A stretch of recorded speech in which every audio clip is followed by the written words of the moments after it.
Hello friends, super magic રસોઈમાં મિત્રો હું આપનું સ્વાગત કરું છું। આજે હું વપરાઈ ગયેલું તેલ શુદ્ધ કેમ કરવું, એને પાતળું કેમ કરવું અને એ પાછો આપણે ઉપયોગ કેમ કરી શકીએ એનો વિડીયો લઈને આવી છું મિત્રો। તો તમને મારો વિડીયો ગમે તો લાઈક કરજો, શેર કરજો અને સબસ્ક્રાઇબ કરવાનું તો ભૂલતા જ નહીં। તો મિત્રો, જો આપણે પૂરી કે ભટુરે કે ભજીયા તળ્યા હોય ને, ગાંઠિયા બનાવ્યા હોય તો આ રીતે આપણે તેલમાં ખોરાકના પાર્ટિકલ રહી જાય છે। તમે જોઈ શકો છો કે આ તેલમાં પણ દેખાય છે। તમે આપણે ગાળીને તો પણ એ તેલમાં આપણે પાછું ઉપયોગ કરીએ એટલે તેલ જાડું થતું જાય છે।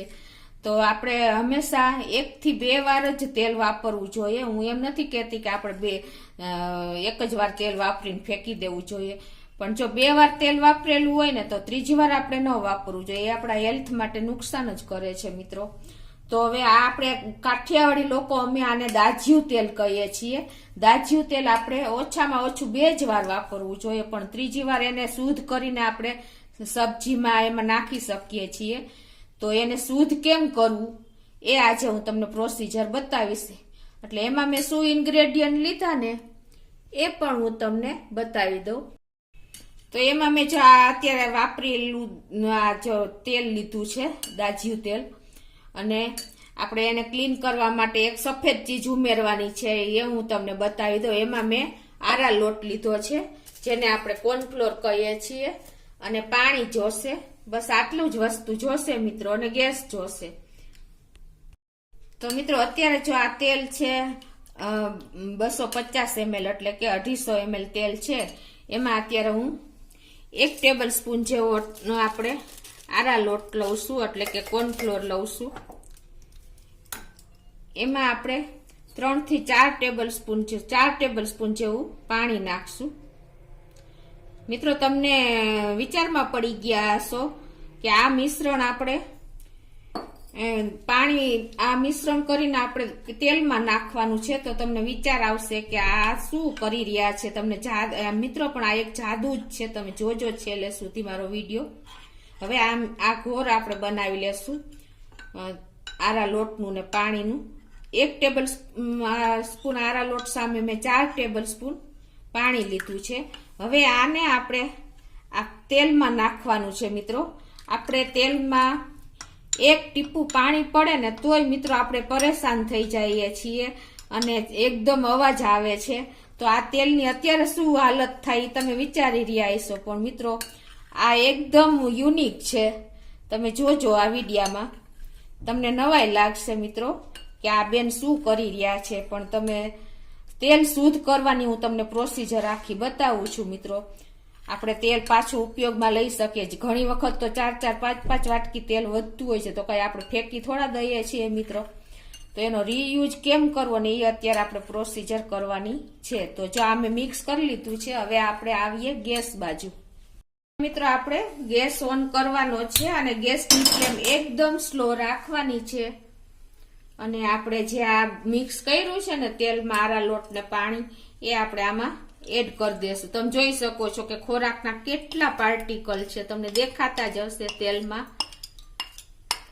હવે મિત્રો, આને ગેસ ઓન કરીને આપણે આ કન્ટિન્યુ આવી રીતે ચલાવતું રહેવાનું છે।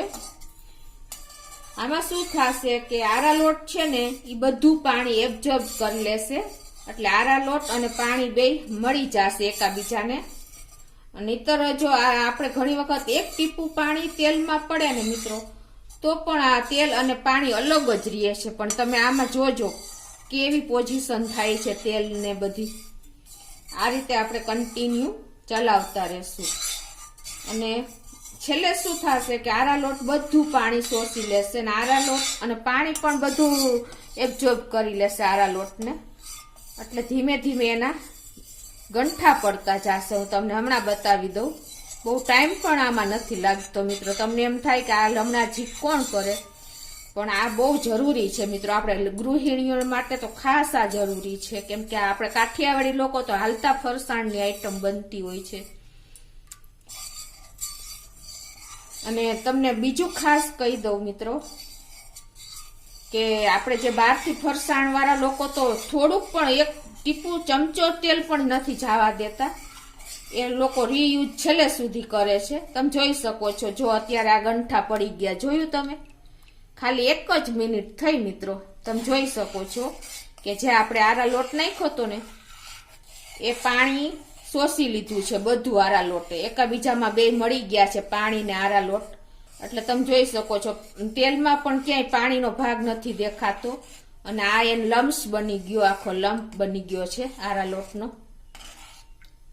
અને એને બધા પાર્ટિકલ પણ જો આપણા ખોરાકના એમાં ચોટી ગયા. જોયું તમે?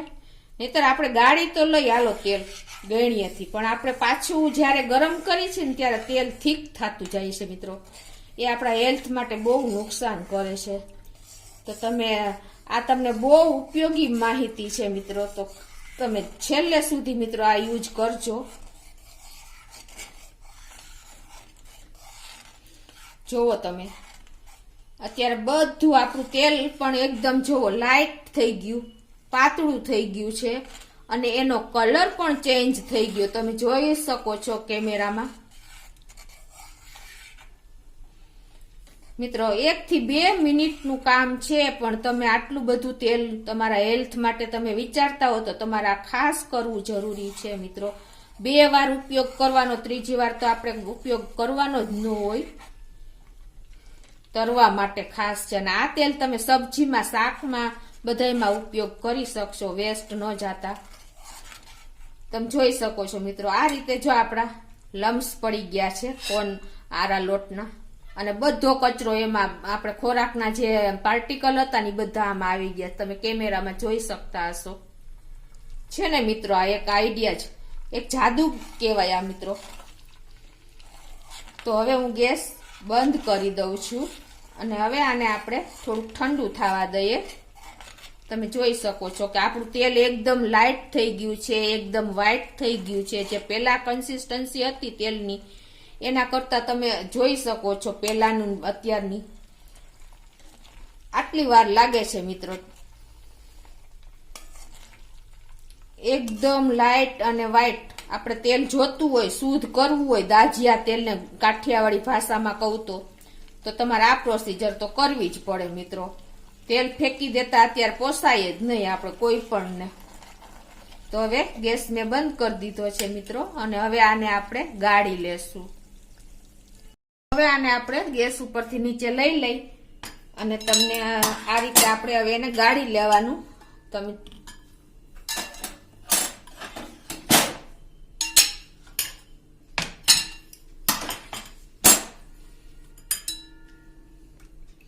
આ રીતે તમે ઈઝીલી બધું તેલ ગાળી લેવાનું છે. તમે જોઈ શકો છો. તો મિત્રો જો આ રીતે તમે જોઈ શકો છો. હવે તેલ આપણું એકદમ લાઇટ થઈ ગયું છે. તમે જુઓ. અને એકદમ આપણા પેલાની તેલ કરતા એકદમ વ્હાઈટ પણ થઈ ગયું છે. અને આ તમે લમ્સ પણ જુઓ. આટલું આપણું આ બધા પાર્ટિકલ જો આરા લોટે શોષી લીધા છે. પાણી ક્યાંય પણ દેખાય છે તમને? તમે જોઈ જ શકો છો મિત્રો. તો આ તમે ખાસ નોટ કરજો મિત્રો. અને ચોક્કસ તમે આ ટ્રાય કરજો મિત્રો. તો તમને મારો વિડીયો ગમે તો લાઈક કરજો, શેર કરજો અને સબસ્ક્રાઇબ કરવાનું તો ભૂલતા જ નહીં.